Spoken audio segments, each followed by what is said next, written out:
We have two websites, ifarmaissance.com and ifarmbrands.com. Tonight I'll focus on the innovative materials research. The product we're delivering is a bio-based synthetic leather alternative to the natural leather and PU. It's a hybrid of currently available traditional synthetic PU plastic and renewable substitute leather alternatives. It's a biofabricated with an input of corn and grains processed by microorganisms to bio-nylon, which forms the feedstock resource. It's a science-based solution using biomimetics and synthetic biocellular engineering and biopolymers to produce a leather substrate and nanotechnology for surface modification. It's a proximity-based solution close to the largest market at abundant feedstock resources. It fits into the category of biosynthetic, biofabricated materials and biofabricated ingredients. What problem are we solving? Scientific research indicates most leather alternatives rely on either toxic chemical additives or the addition of a textile backing. Studies we've examined, it was determined that all tested materials emitted volatile organic compounds. The study examined the structure and composition of each material. None of the leather alternatives showed the universal performance of leather. Still, natural leather remains the benchmark against which we measure performance. PU delivers on cost, but with consequent environmental issues, and renewables are best validated by full LCAs. The key challenges of renewables: complex extraction processes, low biomass content, poor physical properties, cost, and reproducibility and uniformity of growth. We address those key challenges with a simplified process, improved product aesthetic, and cost 50 to 75% of natural leather and parity to PU plastics. Our solution is biosynthetics combining green chemistry, delivering lower prices. Product manufacturing requires a simple factory refit that uses advanced manufacturing processes in conjunction with uniquely designed cast tape drying machines, which will deliver continuous product sheets. 1 minute. Why us? The biggest threat to our planet is the belief that someone else will save it. Our partners, City University of Hong Kong, Hong Kong RITA, Hong Kong ITF, and Cathay Biotech. We're addressing SDGs 12, 13, 17, and 9, and pervasively biodiversity, oceans, water use, and toxic chemicals. It's a circular economic model, full cradle-to-cradle circularity. We have two projects, one focused on the upholstery industry with the highest possible standards for UV resistance and flammability, which is the bio-nylon feedstock. We will own the patent and IP that emerges 100%. The total available market is the total natural leather, PU, and renewables market, 400 billion. Available market, vegan leather market accelerating at much greater CAGR, particularly Asia, 89 billion by 2. And your time is up. Your time is up. Yes. Okay, let me bring in the other panelists. I mean, the first kind of most obvious thing is just for the future to have that work and functional would be pretty needed for investor pitches in the future. The technology actually looks pretty interesting from what I've seen from our discussions, but it was very hard to follow from the pitch. Avina, do you want to start things off? Sorry, it was a little bit difficult to follow, but I think would like to ask about the technology itself, right?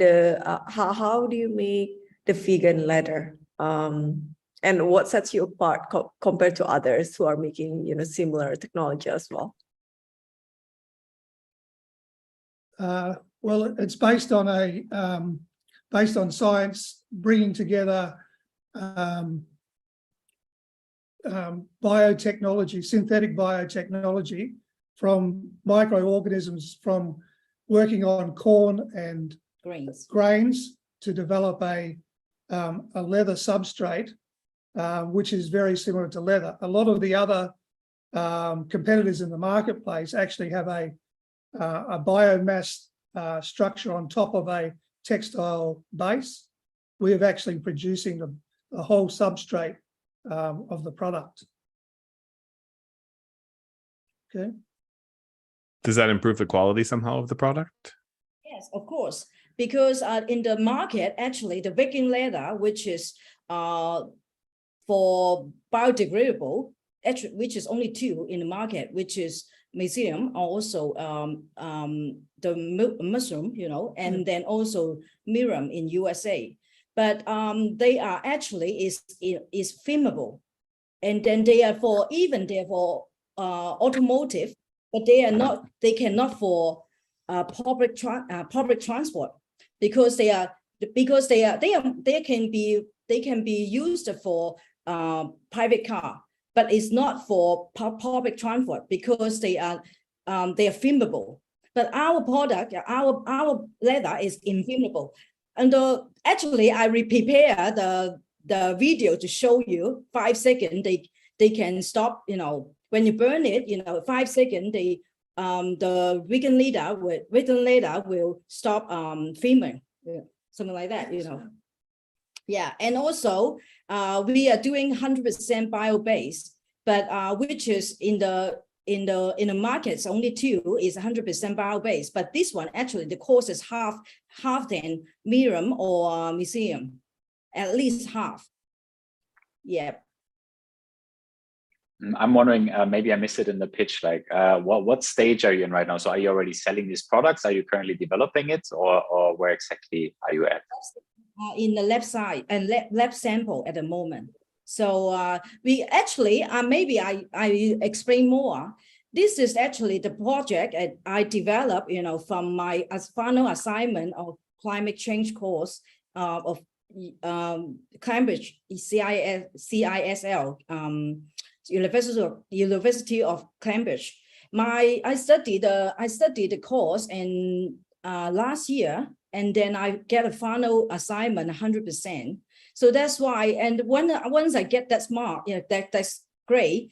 I got my old classmate. My classmate called me, which is a commission of Hong Kong Technology Innovation and Technology Commission.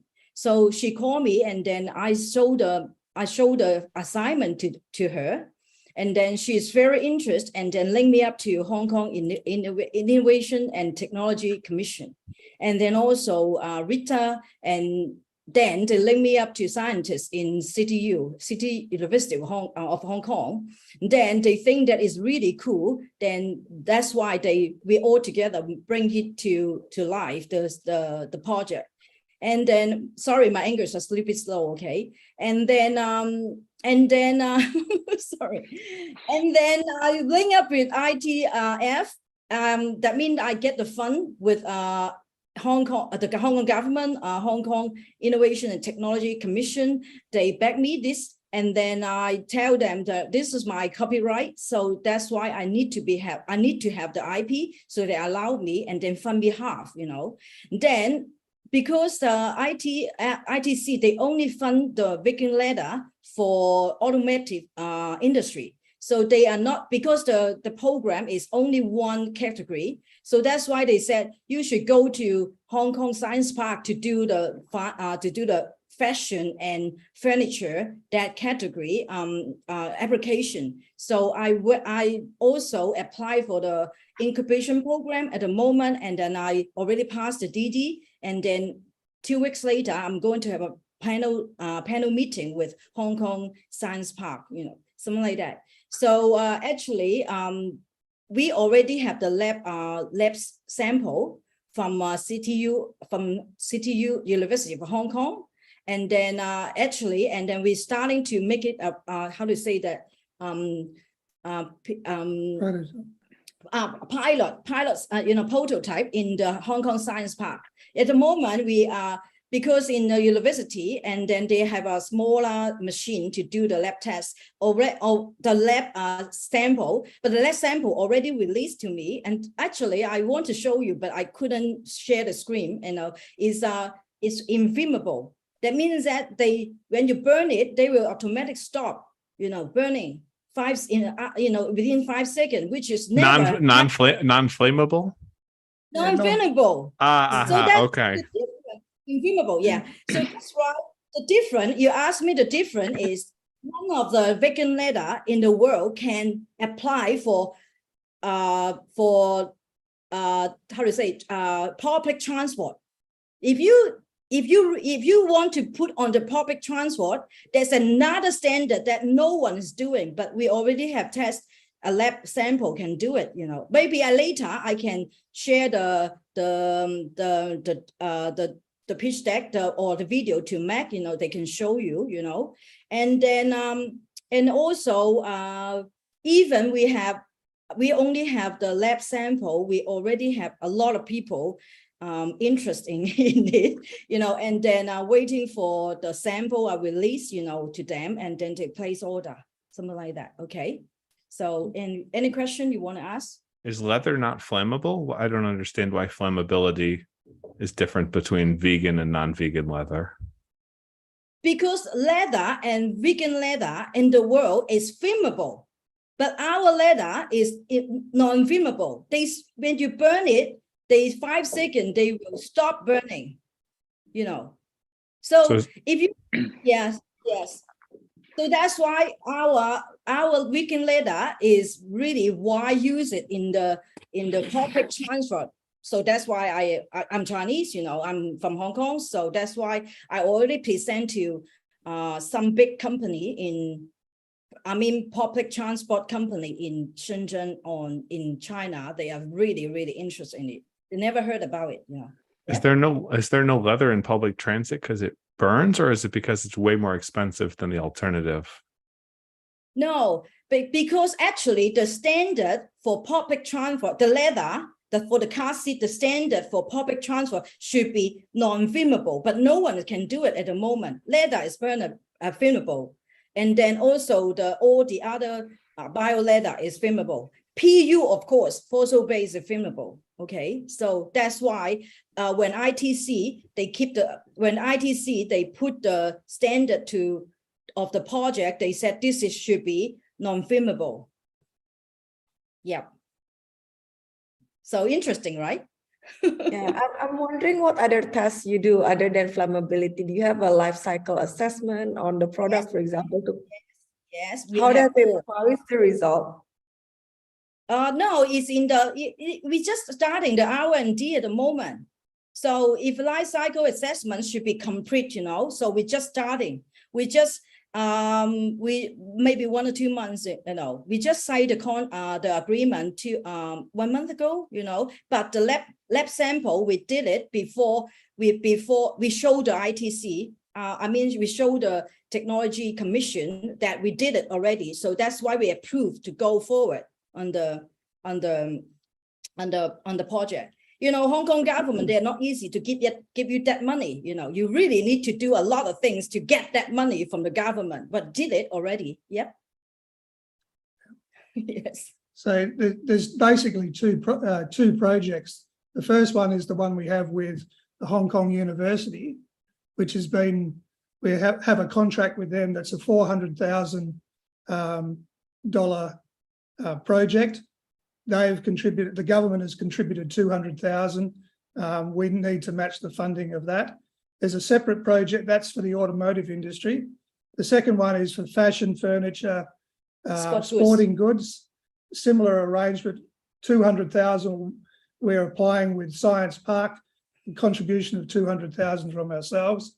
And we're also being assessed by a social impact fund for another $150,000 as well. So we're looking for 1.2 million over the next 18 months, which can be delivered in tranches of 400,000, 400,000 and 400,000. Yes. And I went to China in June, and long time, 2 months. And then I already meet a central government-owned enterprise, and then which is the world top 100 in the world. And then they are very, very interested about the technology. And then I said later when we have sample, I will talk to them again, And also I went to, and then also I show the idea to BYD, and then they are very interested also, of course. And then next year, I'm planning to go to China again in March and April to meet them again, something like that. Yeah. And also I am from fashion industry background. And then I already have a big brand and a very big leather distributor. They are in fashion application, because I'm from that industry for, long time. So when I have this project, they automatic weighs up, and they said they want to be a production partner and place the order once I have the sample coming out, something like that. Very cool. Yeah. Matthias, do you have a question, or Tim, do you have a question for Jennifer and Gary? Yeah, I do have two questions, two short ones, I promise. The first, I understood you were saying you are at the beginning of an R&D phase. How long is this phase going to be? How much more research do you need to do? And the second question, I ask myself a little bit, why are you for me, you're a typical case for non-dilutive funding. Why are you talking to VCs? What do you expect from VCs other than capital? Yeah. Okay. So we got two projects. Okay. One is funded by ITC. Okay. ITF. Okay. That one, the sample is by the end of next year. They are not. It is October 2023. I mean the sample. Okay. I mean all up to standard. Everything up to public transfer standard. Okay, so the second project, which is by Hong Kong Science Park, we are budget to have it in April 2023. Okay, and then so this is the time, because for the fashion one, it's much easier, very easy to do it. So it's not very difficult because it's filmable one. Then why we want to have a VC, so he has to talk. Well, basically, we just try to get this initial capital to get to the next step, if you like. We have to go through that 18-month period to get to the next stage. So we have to be able, we've spent a lot of money to get to this particular point in terms of we've taken the route of examining the market and making sure that we've got a viable market for what we're doing as well. So it's important that we stage the capital injections to cover that 18-month period. Yeah, at the moment we are using our own money, so we would like to invite investors to join together.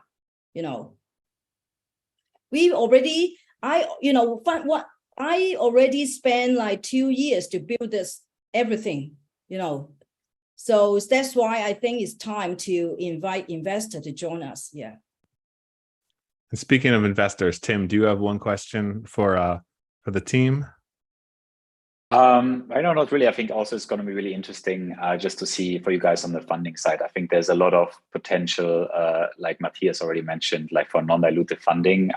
Let's say regulation comes in that public transport, the leather needs to be non-flammable, for example, then probably there will be a big budget. So I think it's going to be a difficult sell right now for like VCs since you're still in the R&D stage, but really very exciting project. I'm really curious to see where it goes. No specific question right now, but I think super exciting project. Congratulations. Mm-hmm.